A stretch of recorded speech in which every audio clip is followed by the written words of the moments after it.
जो एक पूरा जो एक माहौल राइट विंग इकोसिस्टम बनाया गया था प्रो अमेरिकन, और जैसे आपने कहा कि ट्रम्प के जो हवन होते हैं, जो इस तरह की चीजें हो रही हैं, आज उनको कुछ कहने का दम नहीं, कुछ बोल नहीं पा रहे।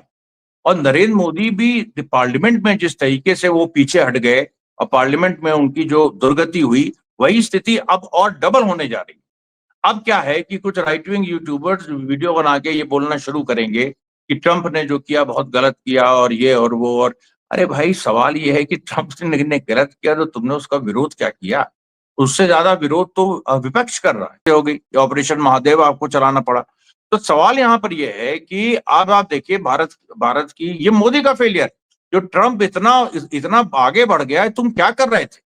तुम्हारे डिप्लोमेट्स क्या कर रहे थे? जयशंकर प्रसाद क्या कर रहा था? बिल्कुल इनकॉम्पिटेंट हो क्या कि यहाँ पर तुम पहलगाम हमला होता है उस पर तुम कुछ बोलते नहीं हो?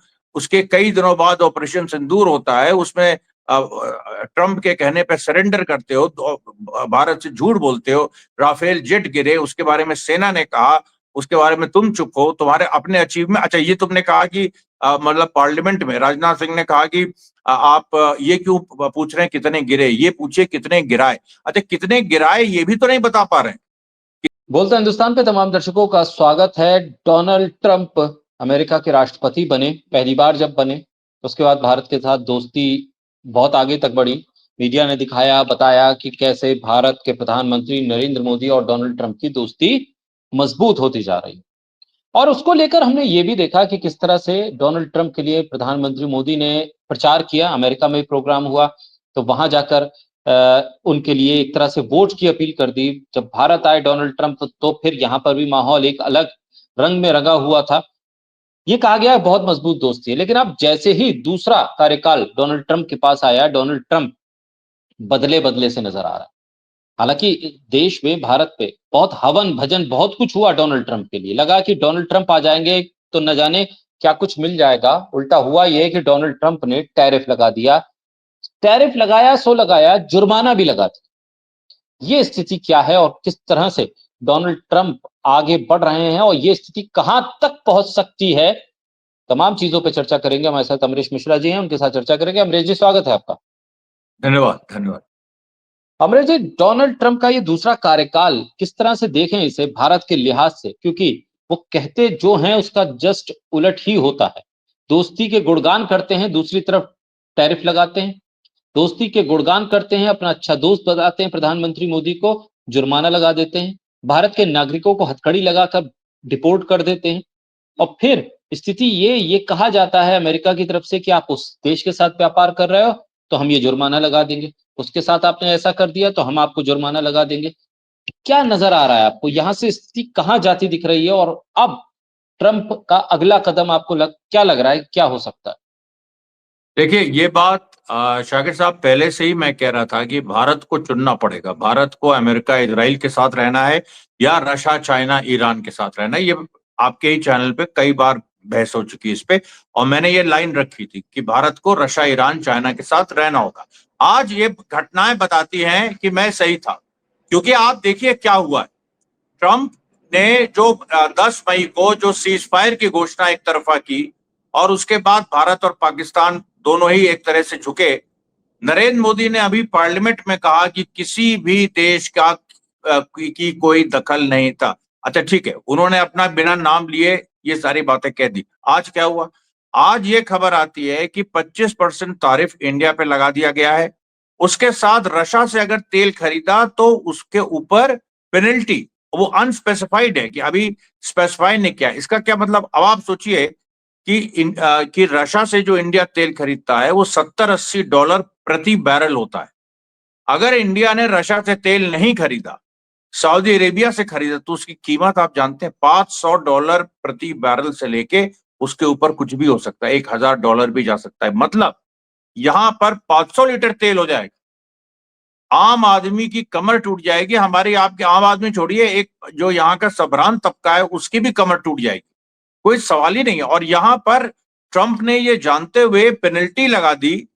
और उसके अलावा आप सोचिए, उसने एक चीज और कही। उसने जो कहा वो बहुत ही, वो ऐसी चीज है कि जो मतलब उसने कहा कि अब हम देखेंगे कि रशिया और अमेरिका, सॉरी, रशिया और इंडिया दोनों टू बैड इकोनॉमीज, दोनों खराब अर्थव्यवस्थाएं कैसे डूबती हैं।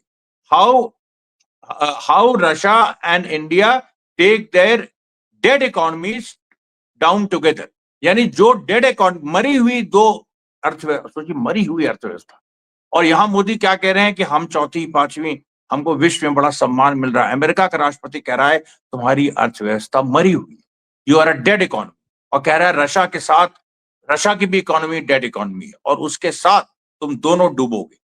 इतनी खतरनाक, इतनी तल्खबात, इतनी तल्खबात। अच्छा, मोदी ने कोई ऐसा ऑप्शन नहीं छोड़ा है कि वो ट्रंप के सामने नतमस्तक नहीं हुए हैं। वो हर जगह हुए हैं, अभी जब गए तब भी हुए। अब इसके पीछे देखिए बैकग्राउंड एक ये भी है कि 2024 में जब ट्रंप चुने नहीं गए थे, तो उसके पहले मोदी वहां पर एक अपने मतलब जो चुनने के पहले सितंबर 2024 में अमेरिका गए थे, उनको ट्रंप से मिलना था, लेकिन वो ट्रंप से मिले नहीं। शायद उनको लग रहा था कमला हैरिस जीत जाएंगी। अब उसकी एक व्यक्तिगत खुन्नस हो सकती है, लेकिन ये मैं व्यक्तिगत खुन्नस के हिसाब से नहीं देखता हूं, क्योंकि व्यक्तिगत खुन्नस तो ट्रंप ने कई मौकों पे नरेंद्र मोदी को व्हाइट हाउस बुला के ह्यूमिलेट किया है, उनको, उनके साथ एक तरह से एक हेड ऑफ स्टेट के साथ जैसा व्यवहार करना चाहिए वैसे व्यवहार नहीं किया है, और उसके बारे में काफी चर्चा हुई। लेकिन ये कह देना कि भारत की अर्थव्यवस्था खत्म, मरी हुई है और वो रशिया के साथ डूबेगी। अच्छा, दूसरी बात पाकिस्तान के साथ समझौता किया है, अभी समझौता हुआ है पाकिस्तान के साथ, जिस समय भारत पे ये हमला हुआ है अमेरिका का, एक तरह से पाकिस्तान के साथ समझौता हुआ है कि वहां पर तेल बहुत ज्यादा मिलने की संभावना है, तो अमेरिका की कंपनी, अमेरिकन कंपनीज, पाकिस्तान के साथ करार हुआ है कि वो तेल वहां पर एक्सप्लोर करेंगे। अब आप सोचिए, और उसमें भी तंज कर दिया, उस पर ट्रंप ने कह दिया कि एक दिन शायद ऐसा आएगा कि भारत पाकिस्तान से तेल खरीदे। अब क्या मुंह रह गया प्रधानमंत्री का, क्या मुंह रह गया बीजेपी वालों का, इसके आगे कोई क्या कह सकता है। अब आप देखिए, जब साफ साफ वो कह रहा है कि भारत पाकिस्तान से तेल खरीदेगा। देखिए, मैं आपको बता रहा हूं हुआ क्या है। अभी जो भारत पाक जो ऑपरेशन सिंदूर हुआ, उसमें भारत ने बहुत ढिंडोरा पीटा, अमेरिका साथ रहेगा, इजराइल साथ रहेगा। इजराइल अपना, वो खुद ही फंसा हुआ है, मर रहा है, तो वो क्या साथ देगा। तालिबान, उन्होंने कहा, तालिबान ने साथ दिया, उसका भी कोई मतलब नहीं। अमेरिका ने साथ नहीं दिया। उसके अलावा बाकी जो देश हैं, रशिया, चाइना, और जो इस मतलब खासतौर पर रशिया और ईरान, जो भारत के पारंपरिक मित्र हैं, उन्होंने ये देखा कि भारत जो है वो ज्यादा अमेरिका, इजराइल के ऊपर डिपेंडेंट है, और वहां इस समय ग्लोबल लेवल पे पूरा इस समय एक वॉर छिड़ी हुई है एक तरह से। और हर हर तरह से हम लोग गाजा में देख रहे हैं, इजराइल ईरान वॉर हुई, तो ईरान चाइना और इजराइल एक, सॉरी, ईरान चाइना रशिया एक तरफ और इजराइल अमेरिका नेटो एक तरफ। अब भारत इधर भी उधर भी ईरान से तेल भी खरीद रहा है, रशिया से तेल भी खरीद रहा है, लेकिन क्वाड में भी जा रहा है, अमेरिकन कैंप में भी होने के दावा कर रहा है, और इसराइल के साथ होने का दावा कर रहा है। अभी बहुत सारे खुलासे हुए हैं कि ईरान इसराइल वॉर के समय किस तरीके से इंडिया के सॉफ्टवेयर इंजीनियर्स इसराइल के लिए काम कर रहे थे। उसके साथ साथ अभी खामने, अब उनके जो सुप्रीम लीडर खामने ही है, उनका अभी 2 दिन पहले ईरान की एम्बेसी की तरफ से बहुत एक मजबूत एक डायरेक्टिव आया कि यहाँ की मीडिया में उनको लेके गाली गलौज हो रहा है खामने को लेके। और ये वो कौन है, गौरव आर्या है, और इस तरह के बहुत सारे यूट्यूबर हैं जो इस तरह की गाली गलौज करते हैं। उन्होंने उस समय भी की थी, ईरान इजराइल वॉर में और ऑपरेशन सिंदूर के समय भी की थी। तो उनको उनको उस समय ये मतलब सेंसर भी किया गया था, ये किया गया था, लेकिन वो सब भाजपा के सपोर्टर्स हैं जो ईरान को गाली देते और पर्सनल गाली दे रहे थे खामनेई, उनको, सुप्रीम लीडर को।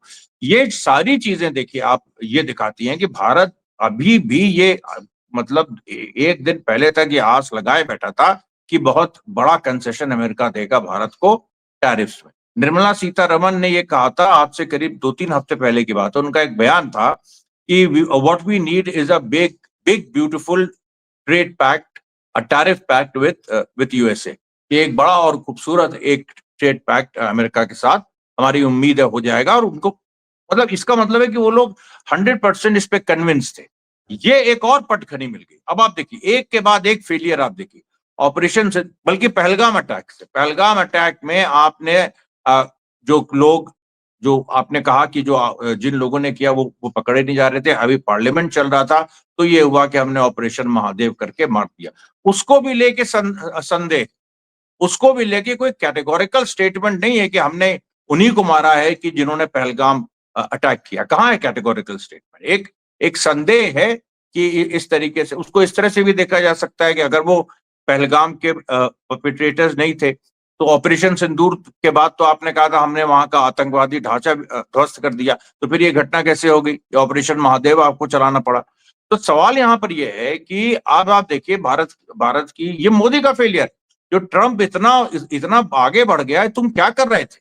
तुम्हारे डिप्लोमेट्स क्या कर रहे थे? जयशंकर प्रसाद क्या कर रहा था? बिल्कुल इनकॉम्पिटेंट हो क्या कि यहां पर तुम पहलगाम हमला होता है उस पर तुम कुछ बोलते नहीं हो, उसके कई दिनों बाद ऑपरेशन सिंदूर होता है उसमें ट्रंप के कहने पर सरेंडर करते हो, तो भारत से झूठ बोलते हो, राफेल जेट गिरे उसके बारे में सेना ने कहा, उसके बारे में तुम चुप हो, तुम्हारे अपने अचीवमेंट। अच्छा, ये तुमने कहा कि मतलब पार्लियामेंट में राजनाथ सिंह ने कहा कि आप ये क्यों पूछ रहे हैं कितने गिरे, ये पूछिए कितने गिराए। अच्छा, कितने गिराए ये भी तो नहीं बता पा रहे हैं, कितने गिरा, अगर इतने ही गिरा दिए मतलब अब आप ये सोचिए कि ये कह रहे हैं कि हमने 21 में से 9 आतंकवादी ठिकाने उड़ा दिए, उसके बाद हमने पाकिस्तानी बहुत सारे बेस उड़ा दिए, ये कर दिया वो कर दिया।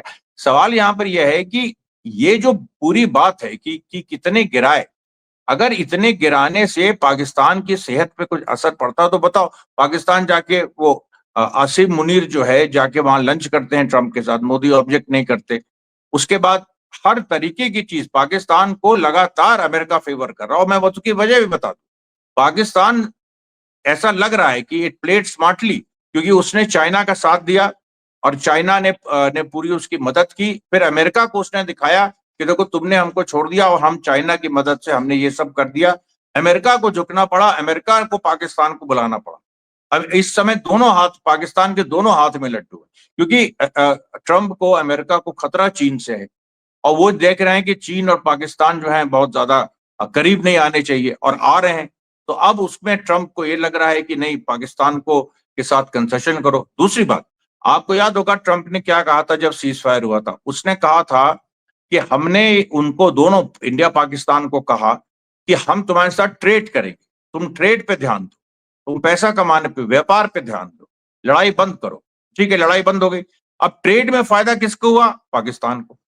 पाकिस्तान के साथ नया करार एक पूरा हुआ है कि जो वहां पर तेल है, पाकिस्तान में तेल, सोचिए ये सऊदी अरेबिया की बात है, पाकिस्तान में बहुत ज्यादा तेल है। मैंने तो कभी नहीं सुना पाकिस्तान में बहुत ज्यादा तेल है, लेकिन अचानक ये खबर आती है पाकिस्तान में बहुत ज्यादा तेल है और उसको और अमेरिकन कंपनीज उसको एक्सप्लोर करेंगी।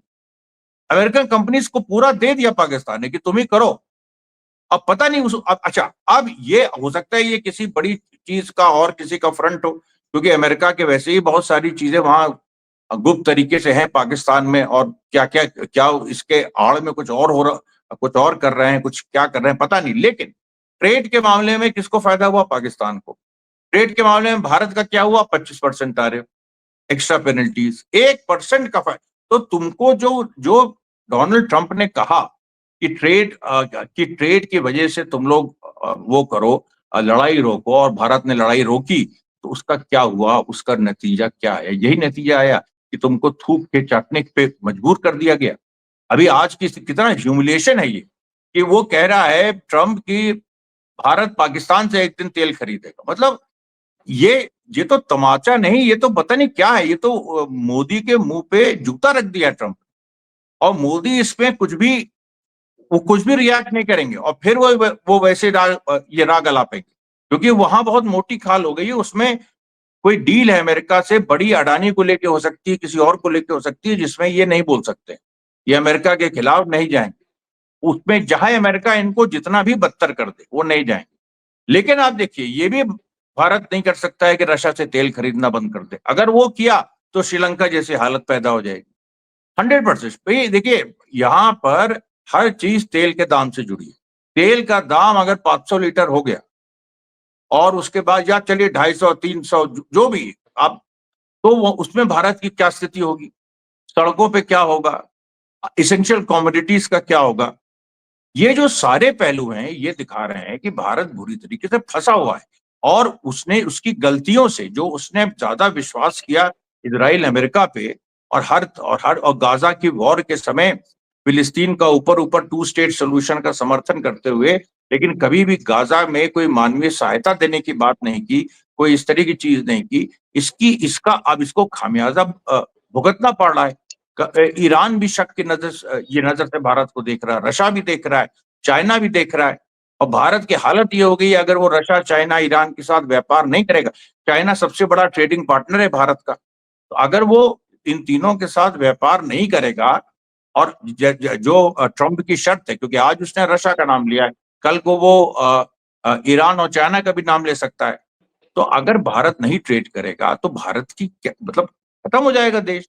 कोई मतलब ही नहीं, क्योंकि आपने इंटरनल डिमांड, कोई इंटरनल ऐसा मार्केट डेवलप नहीं किया पिछले दिनों कि अगर आप बाहर से ट्रेड नहीं करें तो आप अपने मार्केट पे डिपेंड होके आप कई सालों तक सरवाइव कर सकते हैं, ऐसी भी स्थिति नहीं है।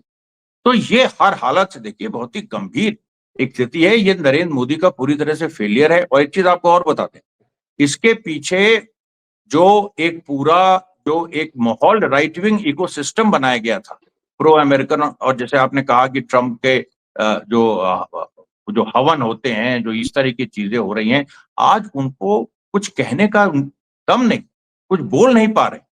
और नरेंद्र मोदी भी पार्लियामेंट में जिस तरीके से वो पीछे हट गए और पार्लियामेंट में उनकी जो दुर्गति हुई, वही स्थिति अब और डबल होने जा रही है। अब क्या है कि कुछ राइट विंग यूट्यूबर्स वीडियो बना के ये बोलना शुरू करेंगे कि ट्रंप ने जो किया बहुत गलत किया, और ये और वो। और अरे भाई, सवाल ये है कि ट्रंप ने गलत किया तो तुमने उसका विरोध क्या किया?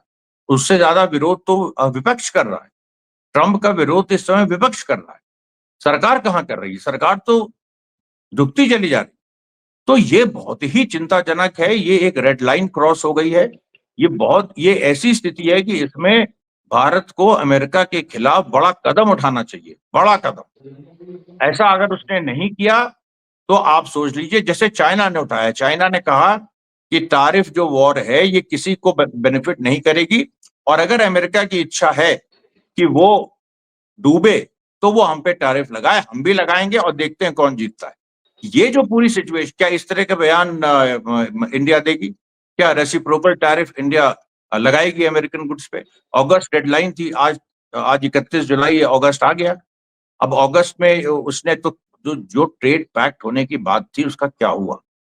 अब ये देखिए, कुछ लोग कह रहे हैं, बीजेपी के लोग, कि इसमें कुछ अंडरस्टैंडिंग है। ये अमेरिका जो है वो चाहता है भारत को कि रशिया और चाइना और ईरान कैंप से बिल्कुल ही अलग हट जाए, और इसलिए ये धमकी दी है। इसके बाद अब कुछ बार्गेनिंग भारत करेगा तो वो कुछ कम कर देंगे, लेकिन भाई अगर वो कम भी कर देंगे, शर्त तो उसमें वही है ना कि रशिया से तेल मत खरीदो, ईरान से तेल मत खरीदो। वहां से सस्ता तेल खरीद के भारत ने यहाँ रिफाइन करके यूरोपियन कंट्रीज को एक्सपोर्ट किया, बहुत फायदा हुआ भारत को पिछले 3-4 सालों में। उसका क्या होगा? वो तो सब खत्म हो जाएगा। तो ये देखिए, ये इस पे जितना हमला किया जाए उतना कम है। ये राष्ट्रीय हितों के खिलाफ है। अगर भारत ने अमेरिका के खिलाफ कड़ा कदम नहीं उठाया तो आप समझ लीजिए कि ये सरकार कहीं ना कहीं देश के साथ एक द्रोह कर रही है। अमरीश जी, टैरिफ लगाना एक तरह से कह सकते हैं किसी भी देश का अधिकार हो सकता है कि वो अपने शर्तों पे अगर व्यापार करना चाहते हैं और अपने टैरिफ के हिसाब से काम करना चाहते हैं, ठीक है। लेकिन जुर्माना लगाना और जुर्माने की बात करना और ये कहना कि फला देश के साथ व्यापार करो, फला के साथ मत करो, हमारे साथ करो, उसे छोड़ दो, ये सीधे तौर पर क्या भारत को किसी तरह से बंधक समझ रहा है अमेरिका? ये समझ रहा है कि जो मैं कह दूंगा बस वही हो जाएगा? और ये स्थिति अगर बन रही है और सरकार ये भी नहीं कह रही कि ये तमाम चीजें सही हैं, लेकिन जो जुर्माना आपने लगाया है वो किस आधार पर लगाया? क्या हम आपके गुलाम हैं? क्या कोई ट्रीटी साइन हुई थी कि अगर हम टैरिफ नहीं देंगे तो आप हम पे जुर्माना लगाएंगे? तो भारतीय नागरिकों को हथकड़ी लगाकर देश भेजना और भारत देश पर जुर्माना लगाना, ये दोनों चीजें सिमिलर नजर आ रही हैं। हथकड़ी लगाने की कोशिश की जा रही है भारत को। क्या ये स्थिति आने वाले वक्त में किसी बड़े कॉन्फ्लिक्ट का आपको अंदेशा लग रहा है? क्योंकि पाकिस्तान का सपोर्ट और पाकिस्तान अमेरिका का सपोर्ट ये लगातार बढ़ रहा है, और एक तरह से जैसा कि राहुल गांधी ने भी कहा था कि आतंक के खिलाफ तो तमाम देश बोले, अमेरिका भी बोला, लेकिन पाकिस्तान के खिलाफ कोई बोल के नहीं दिया पूरी दुनिया में। भाई देखिए, ये मैं आपको बता रहा हूं, एक तो टैरिफ लगाना भी एक तरह से गलत है, क्योंकि टैरिफ जो है खास तौर पे मोदी सरकार पे टैरिफ लगने का मतलब ये है कि भारत सरकार का क्या इस पे रिस्पॉन्स होता है, जुर्माना जो जो लगाया गया है उस पे भारत सरकार क्या करती है। क्योंकि अगर भारत सरकार ने कुछ कॉन्फ्लिक्ट एक एक एक कन्फ्रंटेशनल पोजीशन नहीं ली, तो इसका मतलब है कि तुम जुर्माना मान रहे हो, तुम्हें कोई भी देश आके जुर्माना तुम पे लगा दे, कह दे रशिया के साथ मत करो। अच्छा, इसमें देखिए एक चीज ये है कि अमेरिका का एक माइंडसेट है। अमेरिका का माइंडसेट ये है कि हमारे जो एलाइज हैं, तो जो हमारे दुश्मन है वही उनके दुश्मन भी होंगे। अगर ऐसा नहीं है तो फिर आप वो हमारे एलाइज नहीं है। खासतौर पर ये ट्रम्प की फिलॉसफी है जो रिपब्लिकन्स की रही है। तो अब यहाँ पर क्या है, भारत तो ईरान और रशिया और सबको करते हुए अमेरिका से कहता था नहीं हम तुम्हारे साथ ज्यादा हैं, लेकिन उनके साथ भी हमको रखने दो, नहीं तो हम ये हो जाएगा वो हो जाएगा। डेमोक्रेटिक जब तक थी सरकार तब तक वो जो उसकी बाइडेन की, तब तक एक फिर भी मामला चल जाता था। ट्रंप ने आके सीधे शर्तें लगा दी हैं। अब अमेरिका की ये पॉलिसी है कि if you are with us then you have to be against my enemies as well. मतलब किसी देश के अमेरिका के दुश्मन वो हमारे भी दुश्मन हो जाएं, ये सब क्या मतलब है? ये तो विदेश नीति की कोई भी मापदंड आप अपना लीजिए, विदेश नीति के किसी भी मापदंड के खिलाफ है ये। इसका क्या मतलब? दूसरी बात, आप ये देखिए कि यूएन के जो जिस रूल्स बेस्ड ऑर्डर की बात अमेरिका करता उसके ये खिलाफ है। आप किसी देश की संप्रभुता पे हमला कर रहे हैं, तभी मैं इसको इतना सीरियसली ले रहा हूं। ये भारत की संप्रभुता पे हमला है, ये जो इन्होंने जुर्माना लगाया है, और उसके साथ जो जिस तरह के शब्द यूज किए हैं उसका आप प्रतिकार नहीं करेंगे, इसका क्या मतलब है? कभी नहीं इन्होंने किया है। पहले भी इस तरह से अ, भारत पे वो सीधे कह चुका है भारत में इन्वेस्ट मत करो, और जो इस तरह की सॉफ्टवेयर कंपनीज हैं भारत में इन्वेस्ट नहीं करना चाहिए, उनको बोल चुका, कोई जवाब नहीं आया। वो भी तो एक एक तरीके से आर्थिक हमला था भारत पे, कोई जवाब नहीं आया। अभी फिर देखिए, ये सब बातें कि भारत पाकिस्तान से तेल खरीदेगा, ये क्या भारत का अपमान नहीं है? और उसके बाद अभी आप युद्ध की बात, अभी युद्ध से आप कह रहे हैं कि ऑपरेशन सिंदूर पॉज्ड है, और वो कह रहा है कि भारत की पाकिस्तान से भारत तेल खरीदेगा, मजा ले रहा है। और दूसरी बात कह रहा है कि तुम्हारी अर्थव्यवस्था मरी हुई है। जब अमेरिका का प्रेसिडेंट तुम्हारी अर्थव्यवस्था को मरी कह रहा है, इट्स अ डेड इकोनॉमी, तो तुम्हारे क्या औकात रहेगी? तुम जो इतना उछलते थे कि हमको ये रेटिंग मिल रही है, वो रेटिंग मिल रही है, वो सब अमेरिका ही से तो आती थी। अमेरिका का प्रेसिडेंट कुछ और कह रहा है। और अभी भी ये जो लोग मोदी को डिफेंड करते हैं, ये देखेगा अभी आके बोलने लगेंगे कि नहीं नहीं वो तो देखिए, अरे ट्रम्प तो ऐसे ही बोलता है, उसकी बातों को सीरियसली नहीं। अरे क्यों नहीं सीरियसली लिया जाए भाई, वो प्रेसिडेंट है, सीरियसली क्यों नहीं लिया जाए उसकी बातों को? क्या मतलब है इस लॉजिक का? तो ये देखिए, ये हर तरीके से भारत की हार है, भारत की सरकार की हार है। और पहली बार नरेंद्र मोदी पे, सरकार पे, पूरी सरकार पे ये पूरा आरोप लगाया जा सकता है कि वो देशद्रोह कर रहा है।